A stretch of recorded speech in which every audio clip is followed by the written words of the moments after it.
প্রিয় নবম দশম শ্রেণীর শিক্ষার্থীরা এবং যারা এসএসসি পরীক্ষার্থী রয়েছে, আমরা উচ্চতর গণিতের অধ্যায় ৮ ত্রিকোণমিতির ১৫৬ পৃষ্ঠার যে উদাহরণ ৩-এর ক খ দুটো অঙ্ক রয়েছে, এটা সলভ করার চেষ্টা করব। তো এখানে দেখো ৩০ ডিগ্রি এক দাগ থাকলে এটা মিনিট, আর ৩৬ সেকেন্ড এটাকে রেডিয়ানে প্রকাশ করতে বলা হয়েছে। তো আমরা আগের পার্টে দেখো দুটো সূত্র শিখেছিলাম যে ডিগ্রি থেকে রেডিয়ানে যেতে গেলে আমাদের এই সূত্রটা দরকার হবে, অর্থাৎ ১ ডিগ্রি সমান π/১৮০ রেডিয়ান।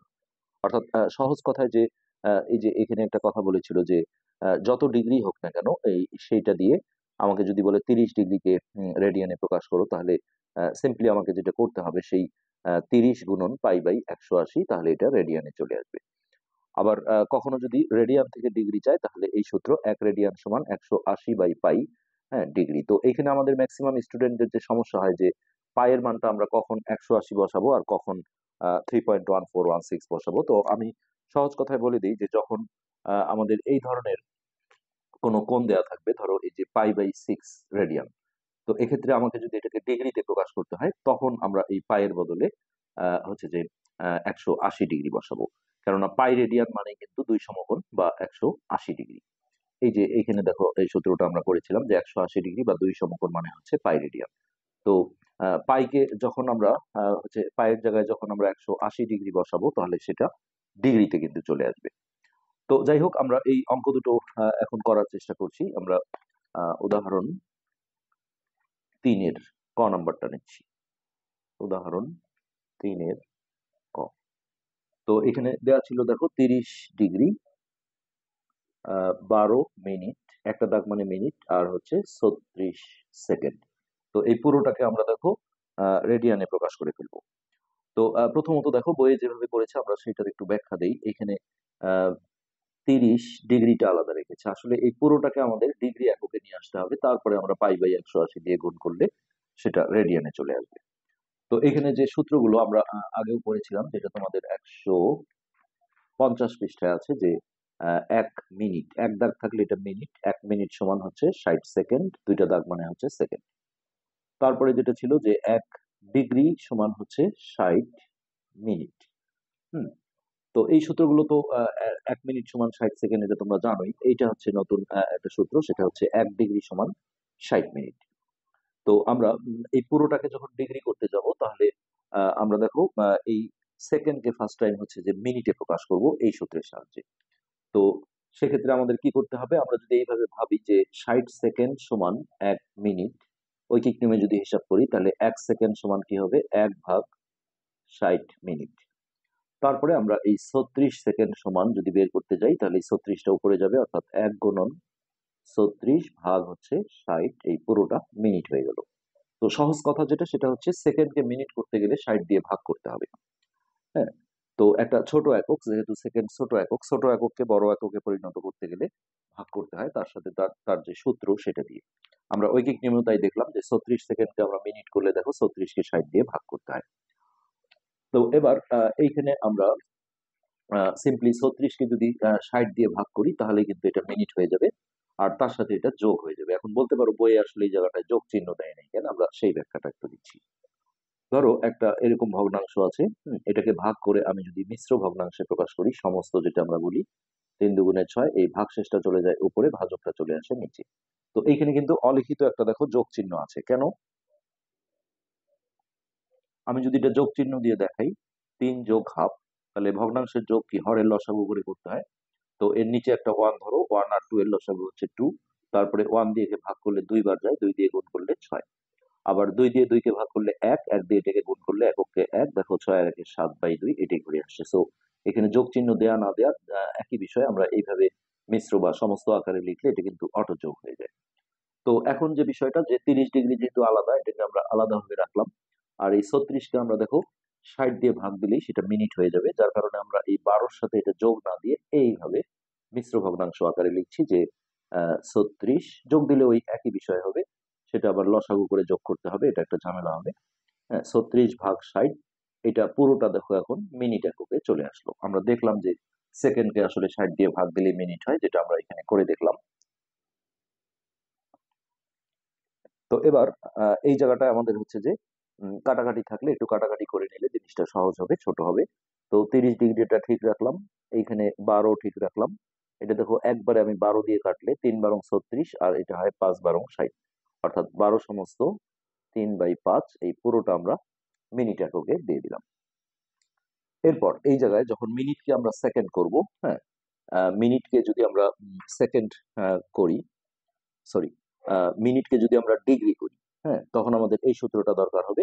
ডিগ্রিতে প্রকাশ যেহেতু করব, ডিগ্রিটা ডানে ফেললে তাহলে বিষয়টা হচ্ছে দেখো 60 মিনিট সমান 1 ডিগ্রি। তো এখানেও দেখো ডিগ্রি এককটা বড়, হ্যাঁ, মিনিটের চেয়ে, তাহলে এখানেও কিন্তু আমাদের 60 দিয়ে ভাগ করতে হবে। তো ঐকিক নিয়মে যদি আমরা বের করি যে 1 মিনিট সমান কি হবে, 1/60 ডিগ্রি। আচ্ছা, তারপরে যত মিনিটই থাক, ধরো আমি 30 মিনিট যদি বের করতে চাই, 30 মিনিট সমান তাহলে কি 30টা উপরে যাবে, তাহলে 30/60, অর্থাৎ 60 দিয়ে ভাগ করলেই মিনিটটা ডিগ্রি হয়ে যাবে। তো এই অবস্থায় ভাগ করা যেহেতু সমস্যা, আমরা এই মিশ্র ভগ্নাংশটা ভেঙে নিয়ে করব। কিভাবে দেখো, এই দুটো গুণ করে তার সাথে এটা যোগ করতে হয়, তাহলে 5 12 60, 60 আর 3 যোগ করলে হবে 63, আর হরটা হরেই থাকে, এটা মিশ্র ভগ্নাংশ ভাঙার নিয়ম। এই যে এখানে দেখো 3 2 6, আর 1 যোগ করলে 7, আর হরটা হরেই থাকে, অর্থাৎ এটাই করে আসে। তো এই 63/5 এটা আমাদের মিনিট এককে থাকলো, জাস্ট আমি মিশ্র ভগ্নাংশটা ভেঙে নিলাম। তো এবার একে আমরা 60 দিয়ে ভাগ দিলেই কিন্তু ডিগ্রি হয়ে যাবে। তো এটা যেহেতু ডিগ্রি আছেই, এখন আমরা এইটাকে যোগ না দিয়ে আবারও এইভাবে সমস্ত আকারে লিখবো, 30 সমস্ত 63/5, আর এই যে এই টানের নিচে বসালেই ভাগ করা হয়ে যায়, যেহেতু একটা সংখ্যা আছে গুণ চিহ্ন দিয়ে বসাতে হবে, এটা মানে কিন্তু 60 দিয়ে ভাগ করা। তো এখন আমরা পুরোটাকে দেখো ডিগ্রি এককে দিয়ে দিলাম। তো এখানে 3 দিয়ে একটু কাটাকাটি আছে, 3 দিয়ে এটাকে কাটলে 21 বার যায়, আর এটা 3 20 60। ওকে, তাহলে আমরা একটু ফ্রেশ করে লিখি, 30 সমস্ত 21, আর এই 5 আর 20 গুণ করলে হবে 100। এইটা দেখো পুরোটাই এখন আমাদের ডিগ্রি এককে চলে আসছে। তো এখন এই মিশ্র ভগ্নাংশটা আমরা ভেঙে নিলে এই দুটো গুণ করতে হবে, 3000 তার সাথে 21 যোগ করলে 3021। তুমি যদি এটা যোগ চিহ্ন দিয়েও করো, আমরা যেটা বারবার বলছি, দেখো একই বিষয় আসবে, আমি দেখাচ্ছি। এই প্রথম থেকেই আমরা যদি এই জায়গাটায় সমস্ত না দিয়ে যোগ দিতাম, তাহলে এই হরের লসাগু করে যোগ করতে হতো। তো এর নিচে 1 আছে, 1 আর 100 লসাগু 100, তো 1 দিয়ে ভাগ দিলে 100 বার যায়, 100 দিয়ে এটাকে আমরা যদি গুণ করি তাহলে এটা হয় 3000, আর 100 দিয়ে 100 কে ভাগ করলে 1, 1 দিয়ে এটাকে গুণ করলে 21, তাহলে এই যে দেখো 3021 বাই নিচে 100। তো এখানেও একই আসছে, এই দুটো গুণ করে তার সাথে এটা যোগ, এটা আর হরটা হরেই থাকে, অর্থাৎ 100। এই পুরোটা দেখো ডিগ্রি এককে চলে আসলো। এখন আমরা যে সূত্র দেখেছি, 1 ডিগ্রি সমান π/180 রেডিয়ান, অর্থাৎ যত ডিগ্রি থাক না কেন, এটাকে হচ্ছে π/180 দিয়ে গুণ করলেই রেডিয়ান হয়ে যায়। নাহলে আমরা ঐকিক নিয়মে যদি করতে যাই, তাহলে 1 ডিগ্রি সমান হচ্ছে কত, π/180 রেডিয়ান। তো রেডিয়ানের ক্ষেত্রে বলা ছিল যে এখানে অনেক সময় সিটা লেখা হয় না, না থাকলেও এটা রেডিয়ান ধরে নিতে হয় যদি কিছু না থাকে, কেননা ডিগ্রি থাকলে সেটা দেয়াই থাকে। তো 1 ডিগ্রি সমান যদি এত হয়, তাহলে এত ডিগ্রি সমান নিশ্চয়ই এটা গুণ করতে হবে। এটা আমরা দেখো এইভাবে লিখি, তাহলে এত, একের পরে যে কোনো কিছু বের করলে এটা গুণ হয়, তাহলে এটার সাথে এটা গুণ। তাহলে আমরা যদি এইভাবে লিখি 30, যে কোনো একটা আগে লেখা যায়, এটাও আগে লিখতে পারো যেহেতু গুণন সম্পর্ক, বাই 100 গুণন π/180, এই পুরোটা হয়ে গেল রেডিয়ান। ওকে, এখন এই জায়গায় একটা সমস্যা, এই জায়গায় অনেকে দেখো পায়ের মানটা 180 বসাতে চায়, কিন্তু তোমাকে মনে রাখতে হবে যখন আমরা এই রেডিয়ান থেকে ডিগ্রি মানে কোনো প্রকাশ করার প্রয়োজন হবে, ধরো π/6 এটা রেডিয়ান আছে, এখন এটা আমার ডিগ্রি জানা দরকার, তখন আমি এই পায়ের জায়গায় 180 বসাবো, কেননা পাই রেডিয়ান মানে 180 ডিগ্রি, পুরোটা কিন্তু ডিগ্রি হয়ে যাবে। তো আমার এখানে কোয়েশ্চেনে কিন্তু কি বলা ছিল যে রেডিয়ানে প্রকাশ করো, তো ভুলেও এই জায়গায় আমার পায়ের মানটা কিন্তু 180 বসানো যাবে না, তাহলে সেটা কিন্তু আমাদের ডিগ্রিতে চলে যাবে। তো এখন এই এই ক্ষেত্রে পায়ের মানটা হচ্ছে 3.1416 বসাতে হবে। তাহলে আমরা দেখো সেটা করি, 3021 গুণন 3.1416, আর নিচে এই হর হর গুণ করে এটা হবে 18,000, এটা। ওকে, ক্যালকুলেটরে আমরা দেখো উপরের সংখ্যা দুটো, এটা কিন্তু পুরোটাই আমাদের রেডিয়ান এককে থাকলো। উপরের সংখ্যা দুটো আমরা আগে গুণ করে নেব। তো এটা গুণ করলে 3021, 3021 গুণন হচ্ছে 18, 3টা শূন্য, 1 2 3, এইটা। তো ভাগ নিচে আছে দেখো 18,000,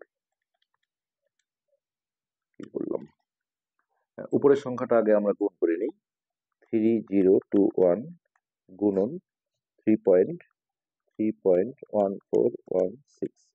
এটা আমরা লিখে রাখি যে কত আসলো।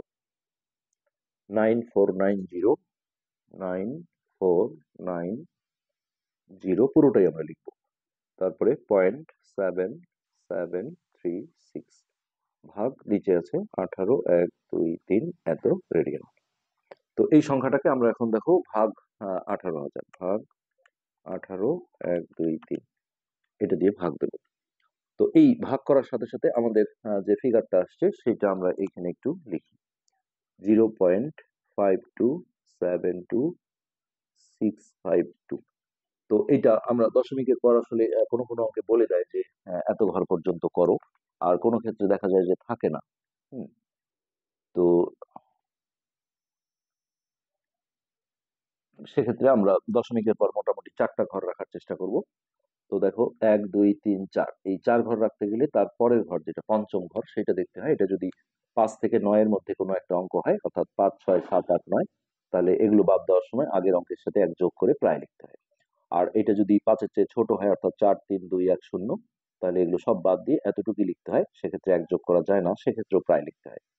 তো এখন পঞ্চম ঘরটা যেহেতু 6 আছে, তাহলে এই যে 72 এর সাথে আমরা 1 যোগ করে সরাসরি 73 বসিয়ে দেবো। 5273 আর রেডিয়ানটা আমরা এইভাবে দিয়ে দিতে পারি, আর এখানে অবশ্যই আমরা প্রায় লিখে দেবো। তো এটি কিন্তু আমাদের এই কোশ্চেনের অ্যান্সার। তো আশা করি বুঝতে পেরেছো। এরপর আমরা খ নাম্বারটা করি। খ নাম্বারটা অনেক সহজ অঙ্ক। খ নাম্বার দেখো, রেডিয়ানে দেয়া আছে, এখানে দেয়া আছে 3π/13। তো কিছু দেয়া না থাকলে এটা বুঝতে হবে রেডিয়ান, আর এখানে যেহেতু বলেছে ডিগ্রি মিনিট এবং সেকেন্ডে প্রকাশ করো, তার মানে এটা অবশ্যই রেডিয়ান এককে আছে। তো এক্ষেত্রে আমাদের এখন উল্টো যে সূত্রটা দরকার হবে, যে 1 রেডিয়ান সমান এখন হচ্ছে 180টা উপরে থাকবে, 180/π ডিগ্রি। ওকে, তাহলে এত রেডিয়ান সমান কত হবে? জাস্ট ওটা দিয়ে গুণ করতে হবে। তাহলে 3π/13 রেডিয়ান সমান এটা আর এটা গুণ করতে হবে, যে কোনো একটা আমরা আগে লিখতে পারি। তাহলে 3π/13 গুণন 180/π, এই পুরোটা আমাদের এখন ডিগ্রি হয়ে গেল। তো এখানে দেখো পাই আর পাই কেটে যায়। এখন উপরের এই সংখ্যা দুটো গুণ করলে 3 0 0 3 8 24 4 হাতে 2 3 অক্ষে 3 4 5, কেননা কোনো কাটাকাটি নাই। আর নিচে যেটা 13ই থাকলো, এটা আমরা ডিগ্রি লিখবো। এবার সিম্পলি আমরা ক্যালকুলেটরে এটা দেখো ভাগ করে দেবো। 540 ভাগ 13। এই যে ক্যালকুলেটরে যে ফিগারটা আসছে দেখো, এটা তোমরা খাতায় তুলতেও পারো পুরোটা, আর না তুললেও হবে। এখানে বইয়েও যেটা করেছে এই ফিগারটা তোলে নেই। তোমরা চাইলে তুলতে পারো। তো এখন দেখো এর মধ্যে কত ডিগ্রি, কত মিনিট, কত সেকেন্ড আছে, এটা বের করার খুবই সহজ একটা বুদ্ধি আছে। সেটা হচ্ছে এই যে বাটনটা দেখো, এখানে একটা 0 দিয়ে 3টা কমা দেওয়া আছে, সব ক্যালকুলেটরই মোটামুটি এই বাটনটা আছে। তো এই বাটনটায় জাস্ট তোমরা একটা চাপ দেবে। চাপ দিলে এইখানে যেটা দেখাচ্ছে দেখো 41 ডিগ্রি, 2টা ডিগ্রি দেখায়। আসলে এটা বুঝে নিতে হবে যে প্রথম অংশটা ডিগ্রি, আর এটা মিনিট, আর এই পুরোটাই সেকেন্ড। তো আমরা এখন সরাসরি লিখবো 41 ডিগ্রি 32, এটা কিন্তু আর ডিগ্রি না, মিনিট। আর এদিকে যেটা আছে 18.46, এখানে কোনো দাগ দেয়া থাকে না, বুঝে নিতে হবে এটা সেকেন্ড। তো সিম্পলি এইভাবে কিন্তু অঙ্কগুলো করতে হবে। তো এইটা আমরা অ্যান্সার হিসেবে পেলাম, যে যে রেডিয়ানটা দেয়া ছিল সেটা ডিগ্রিতে নিয়ে আসলে ডিগ্রি মিনিট সেকেন্ডে এটা হবে উত্তর। তো আশা করি বুঝতে পেরেছো। আজকের পাঠ আমরা এখানে শেষ করছি। ধন্যবাদ।